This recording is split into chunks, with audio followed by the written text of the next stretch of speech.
Hey yo les petites filles, c'est IB Concept et Sods. On se retrouve aujourd'hui pour une petite exploration de bunker ici sous la cité médiévale de Gruyère. Oui, on va se balader dans des galeries qui ont été creusées à Même-la-Roche durant la Seconde Guerre mondiale pour se préparer à l'invasion allemande.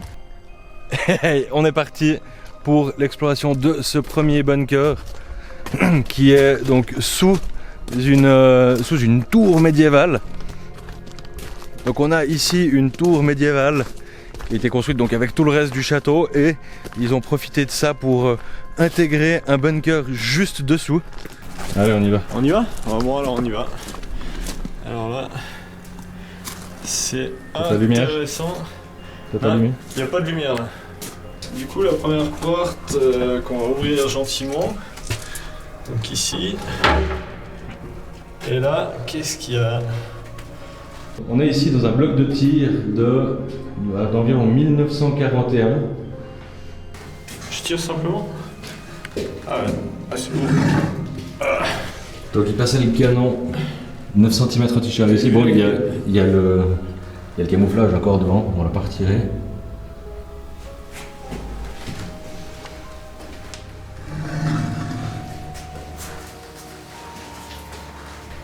Alors là, je suis dans le noir le plus complet. Bonassot qui est déjà descendu dans ce qui semble être le cantonnement.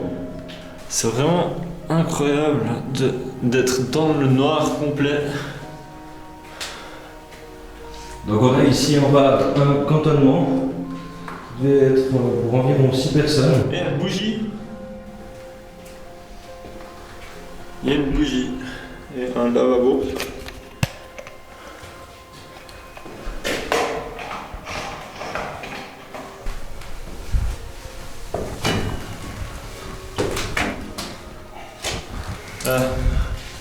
Je vais couper le night shot vu qu'il y a un peu de lumière maintenant. On a encore un stock de bougies. On voit qu'elles sont pas toutes jaunes. Hein. Le carton il part complètement en lambeaux.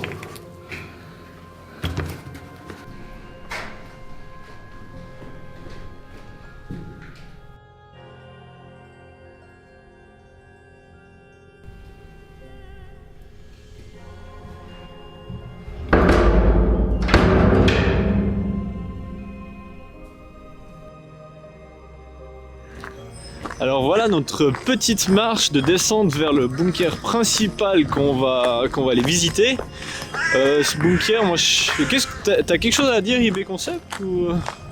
Alors ce bunker, il a le numéro d'ouvrage A1763. Il a été construit entre 41 et 43 a priori. Et il est là pour protéger ce qui s'appelle le mur de la Berota en cas d'invasion des chars ennemis par le nord. Et il est, ma foi, très très bien équipé. Très bien équipé, donc ça veut dire qu'on aura la lumière cette fois-ci ou... Alors pas du tout, jamais d'électricité dans ces ouvrages-là. Par contre, bien équipé pour le combat en canon anti-char. Là, on sort de la forêt et on va... Vous allez nous rejoindre là-bas. On a le propriétaire des lieux qui nous surveille. Alors attends, je vais aller le voir le plus près. Oh bah il a pas l'air content, hein, il est parti. Voilà, maintenant on va dire qu'on fait peur aux chats.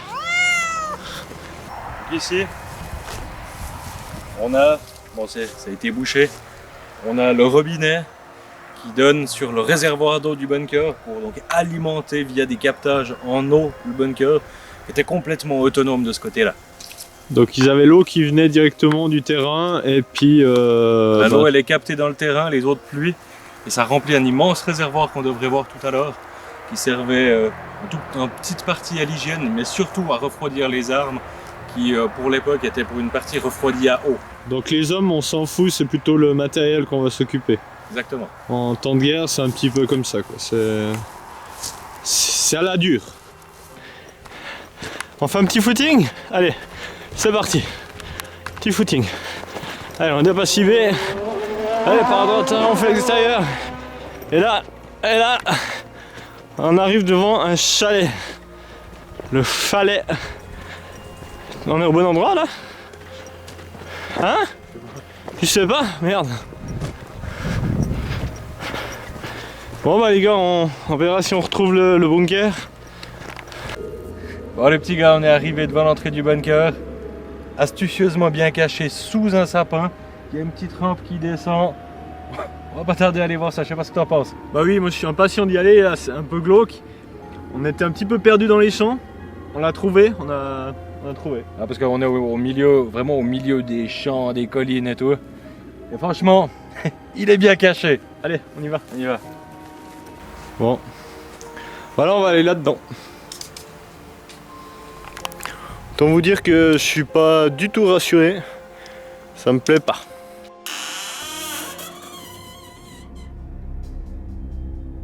Et là, honnêtement, là on commence à avoir les bruits un peu chelous de la pluie enfin de l'eau qui goutte.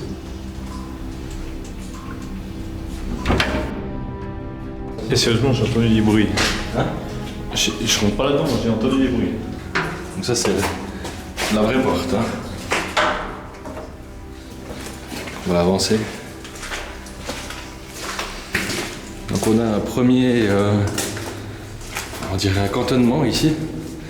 Donc en préfabriqué, qui était incorporé directement dans la roche. Je pense qu'ici il va y avoir des lits ou des choses comme ça. Ouais, ça doit être ça.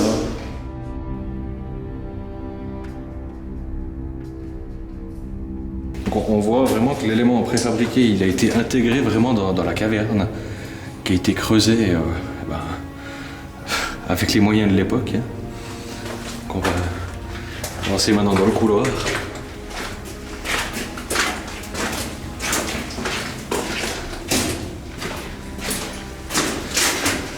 À droite, ce doit être le bloc de combat A, probablement. Donc on peut distinguer déjà une petite ouverture.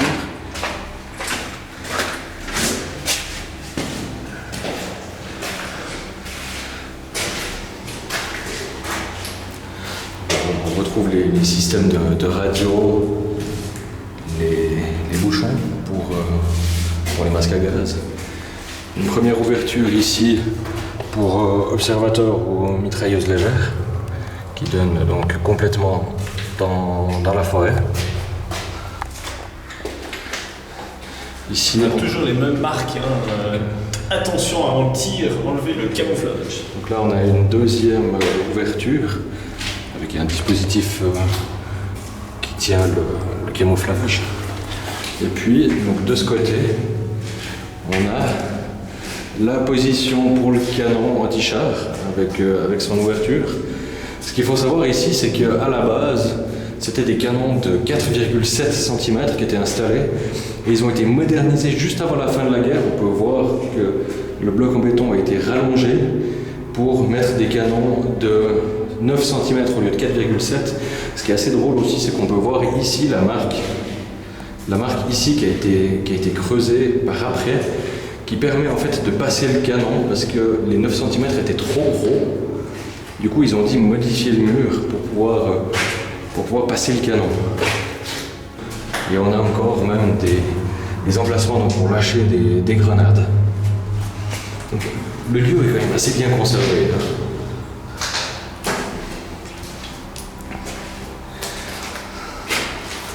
Numéro 4.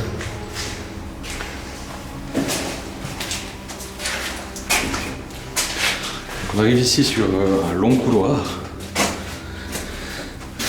qui doit faire quelques dizaines de mètres en tout cas. C'est assez long. On n'en voit pas le fond. Hein.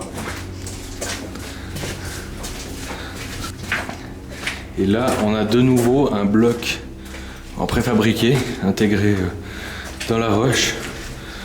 Donc un premier bloc ici.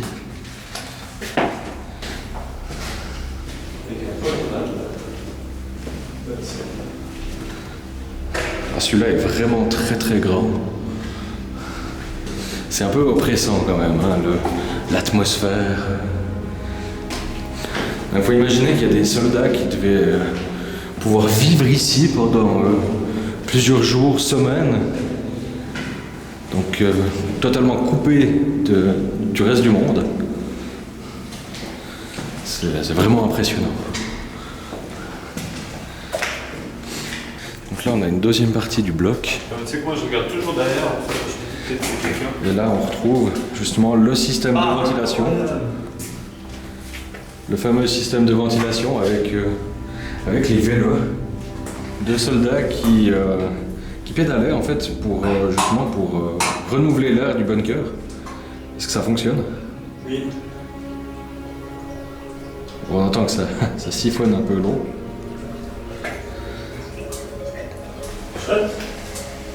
On voit le mécanisme ici.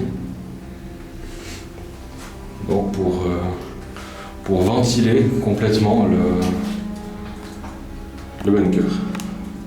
On voit aussi que, comme un peu partout, il y a ces fameux bouchons en liège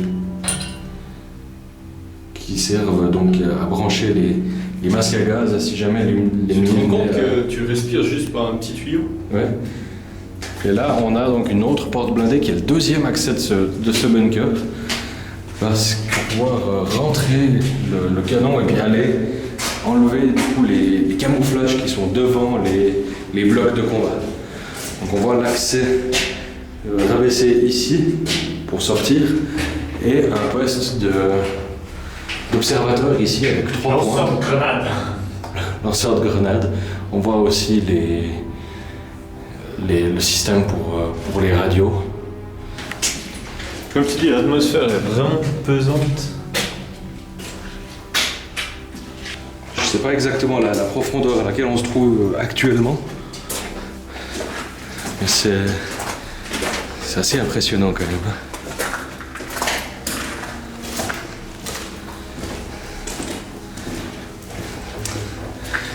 Et donc là, on a le réservoir d'eau potable de quelques 3420 litres. Donc quand même un beau réservoir.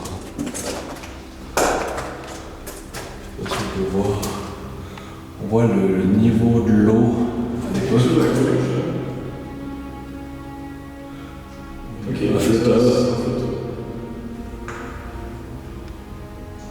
Juste à l'entrée donc du dernier bloc de combat, donc on voit 15 mètres et 4,7 cm qui n'ont pas changé pour la suite.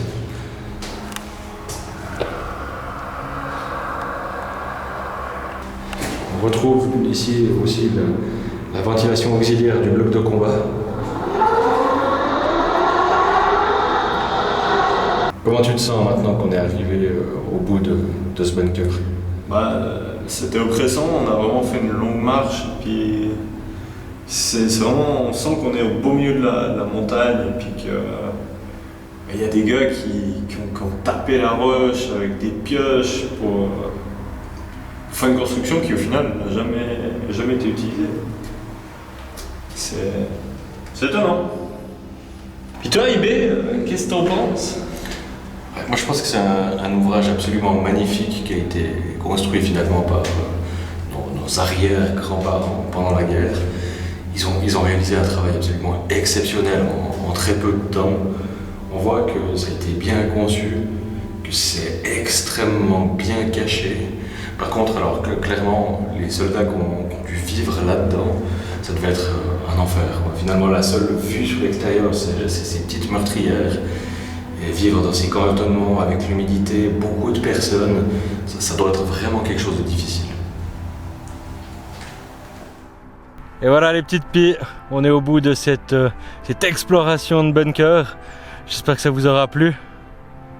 On est arrivé non sans peine, hein. J'ai eu quelques petites frayeurs dans le bunker quand on a fait la session Night Shot. Ah, c'était bien sympa. Pu découvrir quelque chose de chez nous, intéressant qu'on passe à côté tous les jours sans forcément s'en rendre compte. Voilà, exactement.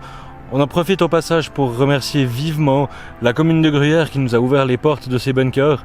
Dans tous les cas, n'hésitez pas à lâcher un pouce bleu, à vous abonner et on se retrouve tout bientôt pour de nouvelles vidéos. A bientôt les petites pieds. Ah mais c'est flippant. Arrête ça. De quoi? T'as fait un bruit. Je me souffle sur ma caméra. Ne fais jamais ça. Vas-y mon père, tu veux le faire? Attends, j'ai déjà pas de retour optique des fois. C'est quoi ça? Un rot? Hein? Y'a quelqu'un à droite? Ouais, il y a personne à droite. Mais si, y'a quelqu'un à droite. Mais tais-toi. Je te jure, j'entendais. Mais tais-toi.